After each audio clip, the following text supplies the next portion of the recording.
So this meetup, in case you're wondering what it is, this is the inaugural launch and presentation of Effective Altruism Ottawa.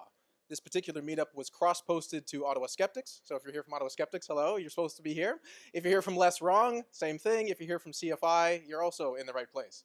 So this is a specific meetup for Effective Altruism, but it also has a presentation which I think everyone from those groups will probably find interesting. I am Darren McKee, as it says up there, and I am the host of the Reality Check podcast, put on by the Ottawa Skeptics. Yes, thank you, Adam, my co-host, applauding. And if you want, there's a Twitter. My Twitter is at DBCMcKee, or if you want to tweet part of this event, it's hashtag EA Ottawa right up there.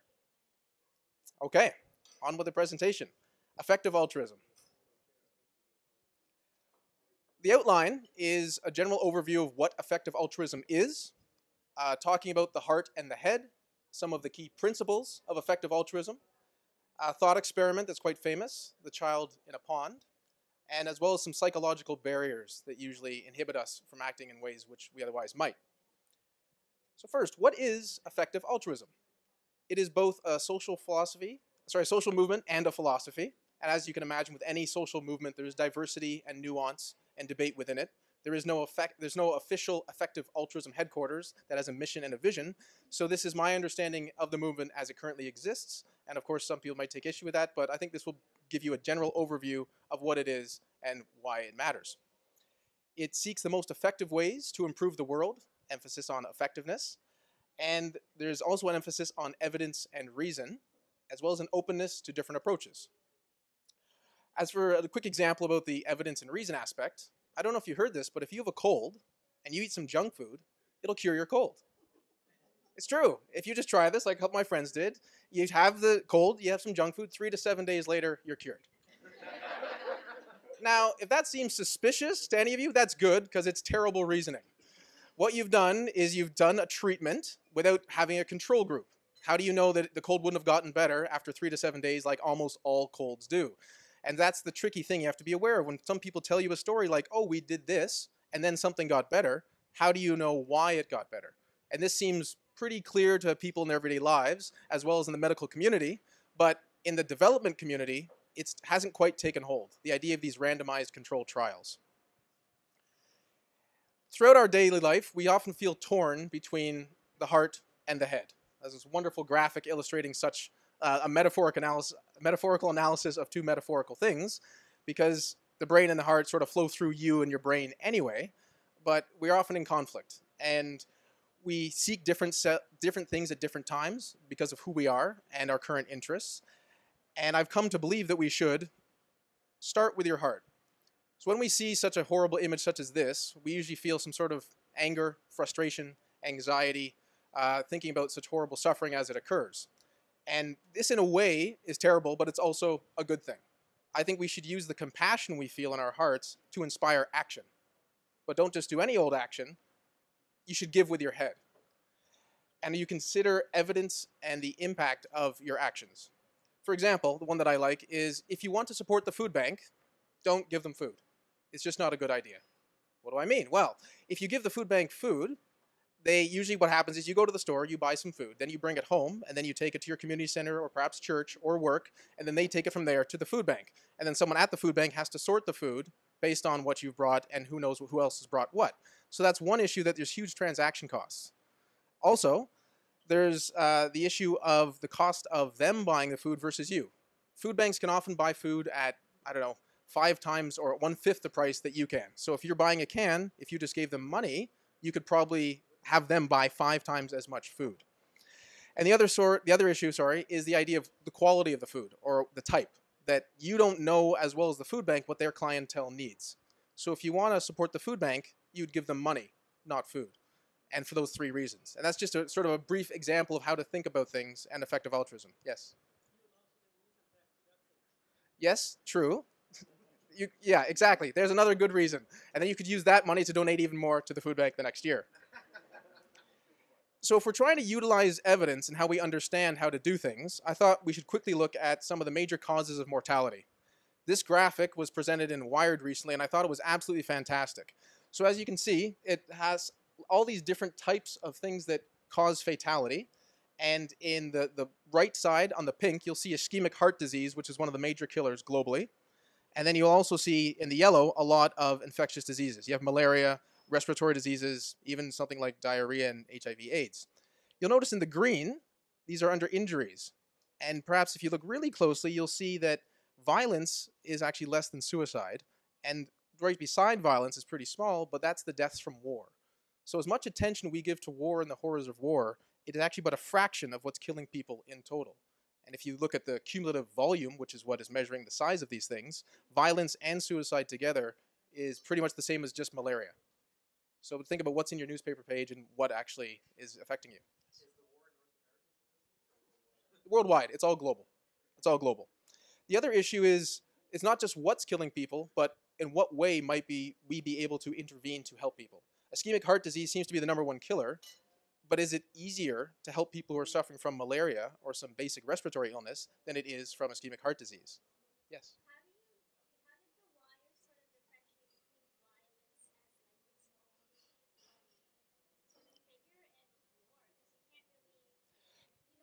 True, it's tricky. I'm not typically war is measured as any conflict where there's 1,000 deaths or more, and the violence would probably include homicide primarily, and homicide is typically separate from war. But yes, all these things are general gists because every single one of them would have blurry lines and the colors would blend, right? Although maybe not between. Well, yeah. Anyway, on to some of the key principles of effective altruism. There's more than perhaps four in some people's eyes, but I thought it would make sense to focus on these core to give you an idea of what I understand it to be. Cost effectiveness, impartiality, prioritization, and counterfactual reasoning. Now I'm going to elaborate on each of these in turn and some thought experiments to explore them along the way. First one, cost effectiveness. How much good is generated for every dollar I give? This is the effective altruist way of looking at something. What is happening when I give a dollar? And even what's the marginal impact of one more dollar? Typically when people think about charitable initiatives, they might focus on something that's important, but maybe not essential. And an example might be the salary of a CEO. Oh, that CEO got paid $150,000 for that charity. That's terrible. He's supposed to be doing work to help people. Why would they take that much money? Well, what is the charity actually doing? Is it having a good impact in the world? Maybe the salary is so high to get someone who knows how to run a really effective organization. So while it may be a concern, it is not a necessary concern in the sense of what's actually being done by the charity and is it useful? Is it good? Similarly, a lot of charities will talk to you about the outcomes that they've done. We handed out, say, this much food or these many bed nets or XYZ. They've done these interventions, but they don't tell you about the outcome. Well, did people actually get better? Were their diseases reduced? Did they live longer? These things are exceptionally hard to measure, but I think it is something that we should move towards in terms of trying to understand what is actually being done. Another issue is, of course, not just what looks or feels good, but what's effective. And typically, in terms of normal altruism, if you do something that is generally perceived as good and you feel good about it, that's great. It's like a win-win. But effective altruists would almost value, or would typically value, the impact of what you're doing more than your own personal feelings. So it does not matter if you feel good from doing it. What is it the best thing you could do? Did you help the most people? Did you reduce the most amount of suffering? So you might have to let go of the warm and fuzzies for a better feeling of, wait, I actually helped more people. And perhaps over time, that feeling becomes better for you. In terms of different interventions, and this is the cost effectiveness, there's a good example by Carol Fiennes about education in rural India, in Tamil Nadu, and there's multiple reasons for children being absent. There's issues of parents keeping the children at home because they need help around the house or with the land. There's also the issue of children not having uniforms, which is either mandatory or becomes a social mandatory issue, or perhaps the children are sick. And then you think, well, okay, I care about education, then how do I go about getting the most amount of children in school? Well, if you go for what parents need the child at home, what if I just pay the parents? Can you just have a conditional cash transfer? We'll give you the money, then the kid can go to school. That's great, that works, but it's maybe $1,000 per child.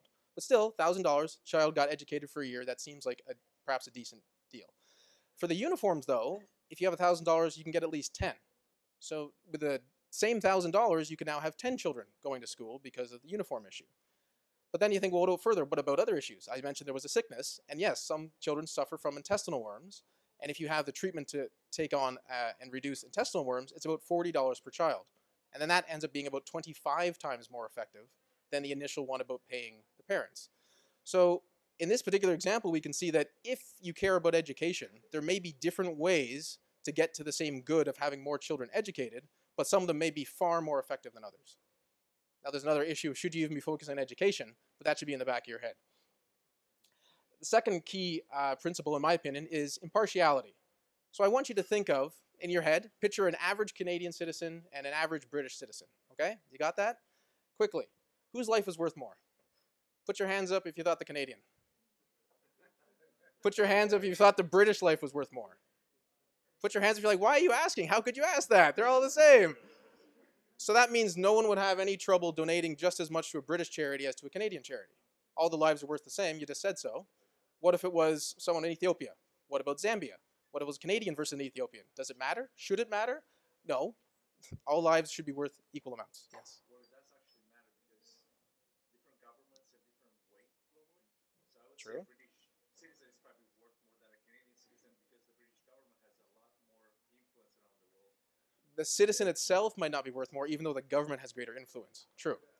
I agree. To save that life or to bring it home. These are great debates to have, which we can talk more about in the question and answers and discussion afterwards. Third one is cause prioritization. And you can ask yourself, are all problems in the world equal? Does this seem like a silly question? Well, it does seem so to me, but we don't necessarily act that way. If you think about your own issues, do you think if you have a problem, from a hangnail to perhaps some issue with a broken arm, they're not of equal weight? Obviously, some causes are more important than others. There's about 80,000 charities in Canada and about 1 million in the United States. Are they all doing equally good things on equally important problems? You can think about that. Here's a thought experiment to push it a bit further, because why not be provocative? Imagine you discover, you're on an evening walk, okay? You're alone, and you discover a nice home is on fire. There's no one else around, but through the windows, you see that there's a family of 5 that is trapped. You see there's a way for you to safely help them, though, so you run into the house. But once you're inside, you see the family, and then you see this nice painting on the wall, and you decide, I'm going to grab that painting. And you do, and you make it out, and the painting is saved. You don't know what happened to the family, though. This is fine, right? There's no problem. Is there? Well, some people donate to arts charities instead of people who are dying. So is there a difference? Yes, there's a difference. Is it a meaningful difference? That's something to talk about further. But these are the kinds of things that effective altruists like to think about. And that example was tweaked from William McCaskill. The fourth key principle is counterfactual reasoning, which is a fancy way of saying, what if I did something else? What course of action maximizes positive impact? If I was going to do A, what happens if I did B instead? And this leads to questioning things in ways that people don't usually, or entering realms which are a bit taboo. For example, we talked about if you cared about education or helping the food bank, what if you were concerned about people who suffer from blindness? Well, in the States, you can spend about $40,000 to train and equip a blind person with a seeing eye dog. And that's important because people need to get around and it's terrible having such an affliction. Or you could spend that money and 400 to 2,000 people would be cured of blindness from glaucoma in another part of the world. Did I just make these things something we have to consider at the same time? Yes, in a way, everything should be considered at all times. But in this particular domain, one intervention helps one person, and the other one actually cures 400 to 2,000. As well, if you are thinking about donating time instead of money, typically people might volunteer at a charity, and that's good. I'm not here to discount that. But might it be better to work more time if you could, and take that money and donate it, as opposed to volunteering at the charity? That might not make you feel as good, but are you doing it for you, or are you doing it for the charity and the people you're helping to reduce their suffering? Another example is that some people think, well, I really want to help the world. I should work in the charitable sector or an NGO. And I thought this too. And then you start to realize, well, if I apply some consequentialist logic, if I wasn't working at that charity, and the second best candidate was, assuming they picked me and I said no, would that person do that different of a job than I would? Would they do that much better of a worse job? Probably not. I know everyone's going to say not me, yeah, but on average, those other people, they probably would even out, right? And then if you happen to work in a different profession which paid you a lot more, say in banking or finance, and you donated the money, would that be better? Well, if you didn't work in that profession, someone else probably would. So it is possible, and this is not an airtight argument, again, this is just to get the wheels turning, that it is more beneficial for the world for you to work in a higher paying industry which doesn't really help anyone and donate that money, because someone else in your position in the higher paying industry wouldn't have donated as much money, and the good you would have done in the charity is being done by someone else. Nice to reflect upon, isn't it? Quickly review the key principles: cost effectiveness, how much good is generated for every dollar I give; impartiality, lives are equal; prioritization, is everything of equal importance? The answer is no, it just can't be. It makes no sense. And counterfactual reasoning. And I presented these for you to just reflect, sort of investigate, think about in your head, and consider different options. This is mainly what I see as the effective altruistic movement and some of the key principles.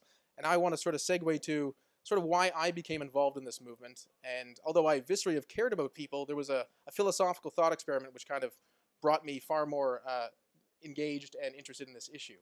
And now we turn to the famous thought experiment by Peter Singer about a child in the pond. So on your way to work, you pass a small pond. You can try to visualize this, and I'll try to describe it poetically for you, from Peter Singer's book, The Life You Can Save.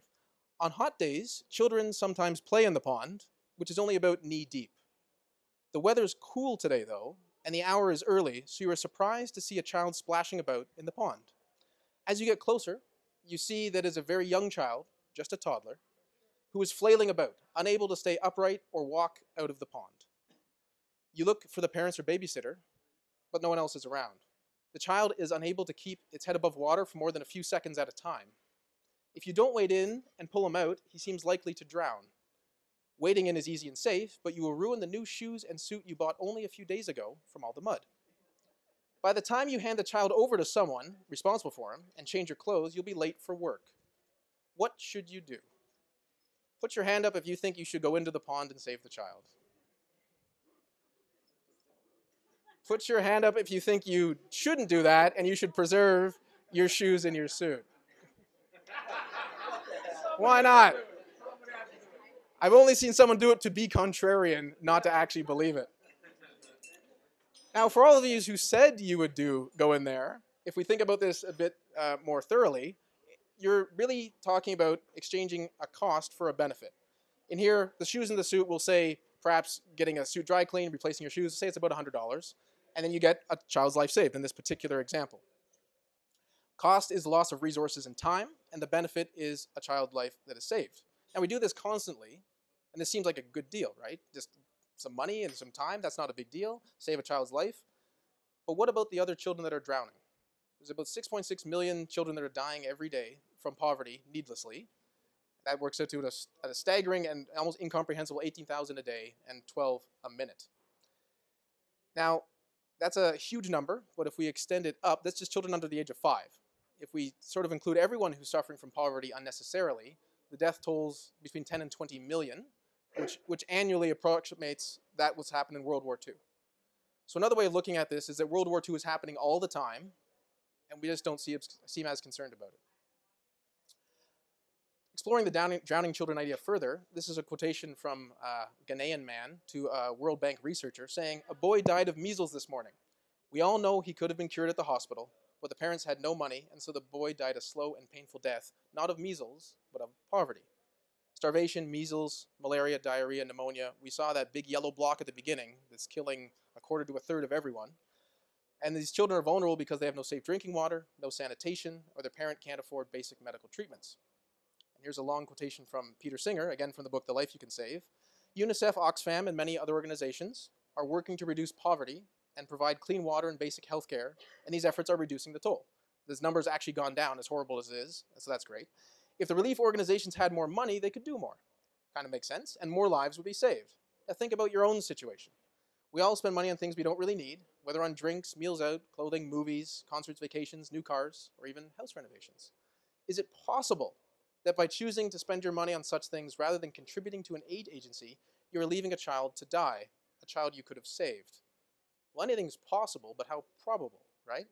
And if this is true, why do we still do all these things? Why do we keep buying these things? We just said you'd sacrifice some shoes to save a child, and yet we routinely go and buy shoes. Now I want to explore why that might be. Why is it do we not donate more? And this is now mainly inspired by the Life You Can Save book, which is this one here, talking about these psychological barriers to demonstrative caring. I'm going over 5 of them, and they'll be each of them explored in turn. Identifiable victim, the other, futility, diffusion of responsibility, and a sense of fairness. You'll also notice that I might tweak that initial child in the pond thought experiment. Because it's great, like any good experiment, you can manipulate the variables to then try to figure out different outcomes. First, the identifiable victim. We give less when many victims are presented instead of just one.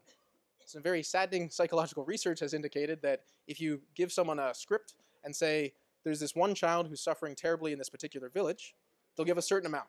And there's two other conditions. The other condition is there's about 1,000 people in this village that are suffering terribly. And the third condition is there's this individual that is suffering and also 1,000 other people in the village. The most money is donated to the single case, the single cause. We can identify with one person, 1,000 people suffering is too much. Your brain is not built for that, it just doesn't work that way. That doesn't mean you should do that, it just means that's how you typically act. And this is true, sadly, for even more than 2 victims. So if you donate a certain amount, after 2 it drops off, because now it's too many, and your brain doesn't relate in the same way. Of course, charities have figured this out. They usually provide the issue of a single child you can help somewhere in the world, and that's probably a great marketing ploy. It's a terrible way to do development work, but often you'll see that that's just a way to get you in, and there's larger, broader development programs that you're supporting. As for the second psychological barrier, there's the issue of the other. We give less to those who seem unlike us. This is terrible, and no one wants to admit it, but it's true. If someone doesn't quite look like us, has a different nationality, maybe even a different religion, we don't value their suffering as much. Now, there are good evolutionary reasons for these tendencies, but that does not mean it is a good behavior that we want to have and even keep having in our world. For example, geographical location is irrelevant. If someone is starving to death, it should not matter if they're 10 meters away or 10,000 kilometers away. It's still true and it's still happening. As Peter Singer said, 18,000 children dying every day, does it really matter that you're not walking by them on the sidewalk? Question to ask yourself. The third barrier, in my opinion, is futility. We tend to give less when our contribution is small compared to the need. And there's another study that showed that you have an opportunity to help 1,500 people out of 3,000. And they had a control group, which they said, okay, in this example, though, you can help 1,500 people out of 10,000. Same number of people, 1,500 both times. More people donated to the 1,500 out of 3,000 because you're helping 50% of the people versus 15%. Now, same amount of people were helped, but why is it? Well, that's the way our brains kind of work, and that's what we have to try to make sure we don't happen. In terms of tweaking that pond experiment, as opposed to one child, imagine there were 20 children in the pond. Now, you won't be able to save them all, so that means you shouldn't go in to save any of them, right? No. You probably still go in and try to save as many as you can. I mean, there's an obvious flaw in this thinking. It's because I can't do everything, I won't do anything. And that just doesn't make any sense.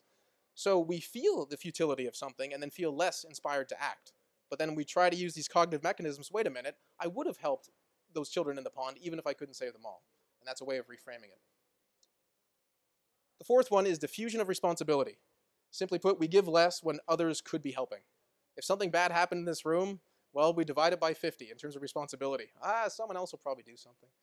And that seems to happen. Psychology study after psychology backs it up, that there's more people around, you feel like you're less responsible. But of course, you're still responsible for your own behavior regardless of who else is around you. Now, say you come upon that pond experiment again, you see the child they're flailing about, and now there's 2 adults just standing there looking at it. You're like, well, aren't you going to do something? Like, nah. So then you don't go in? You don't go in to save the child? Now, you could try to be picky and say maybe they're not going in because they know there's a toxic oil spill and going in there will, suck you in deep. But I already said you know the pond, you know it's safe. If there were 10 people standing by and watching it happen, you would still go in. One hopes. There you go. At least they can film you for the evening news. And finally, there's a sense of fairness. We give less when others don't do as much. Very similar to the previous one. So you think, okay, I'm going to help people. I'm going to support the Against Malaria Foundation. I'm going to write a check for Oxfam. And your neighbor's like, we went to the Caribbean. This is great. Come look at my photos of all the stuff I did and you didn't do. You're like, what? That's not fair. No. Well, this is true that we tend to feel like if we're the ones doing all the work, we'll tend to give less. Should we, though? Again, if you're going into that pond and you're saving kids and people are watching you by the sideline, you probably want to punch them in the face. But you still would go save the kids, and maybe you deal with them afterwards. So these are the psychological barriers that I wanted to quickly review. The identifiable victim, the notion of the other, people who aren't quite like us. Again, you can use the pond experiment for this as well. What if the child was of a different race, a different gender, anything like that? Does that matter? Should it matter? Of course not. Futility, diffusion of responsibility, and sense of fairness. As I said, all these are understandable because of who we are and how we've come to be as people, but they're not valid. They're not valid at all. On somewhat of a lighter note, XKCD, which is a fabulous comic I recommend to everyone, happened to publish this comic a while ago, and I thought it was germane, so I'm going to present it here. As you can see, the character on the left says to the character on the right, I'm going to buy this $10 game I want, and I'm donating $10 for malaria eradication. You're like, that sounds great. I'm splitting it up, right? And then the next character says, well, if you actually cared, you'd skip the game and donate all the $20. What's more important, games or mosquito nets and medicine for kids? And there you can see there's cause prioritization, the effectiveness issue, balancing things, then the notion of fairness comes in. And we see in the third panel, the character says to someone else, I think I'm going to buy these two $10 games I want. Cool, which ones? I think this is very interesting because it captures a certain element of human nature that if you don't mention the boundary, right? Like this is for consumption, this is for charity, then people think, well, wait, okay, maybe it should all go for charity. But if you just don't mention the charity, no one questions you. I got these two new games, great, which ones? Now, of course, upon looking at it further, I also notice this character is talking to a different character, which may provide some guidance for people who are talking about these issues that maybe people will stop talking to you. Something to keep in mind. So in summary, I've tried to give you a bit of the what of effective altruism as it stands. The social movement, the philosophy, focusing on evidence and reason, the key principles of cost effectiveness, impartiality, cause prioritization, counterfactual reasoning. I tried to give you a little bit of the why, at least from my perspective, of this thought experiment, which I find very compelling, almost annoyingly so, because you're like, well, I can't shake that logic. Does that mean I have to change who I am?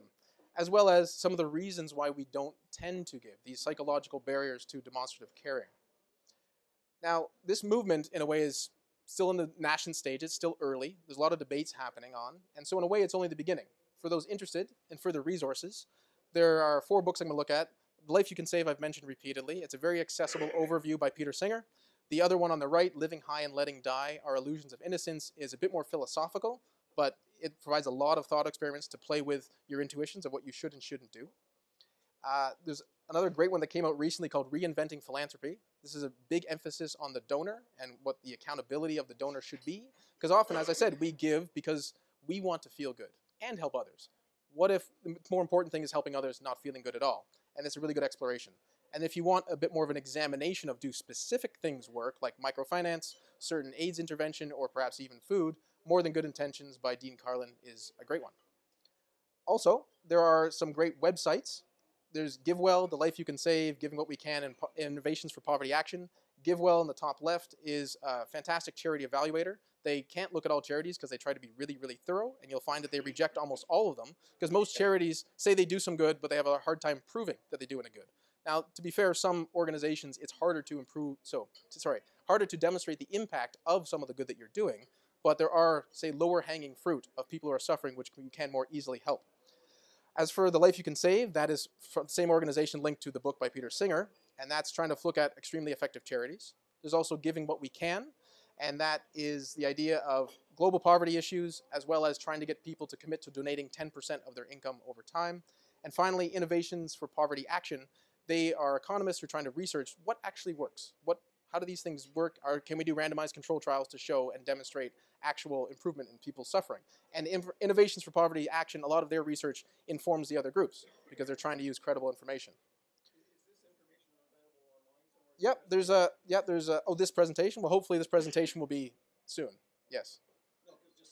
Yeah, very much so. That's why they're there, hopefully. And so those are the further resources and the overview I tried to give you. And as I said before, start with your heart and give with your head. Thank you.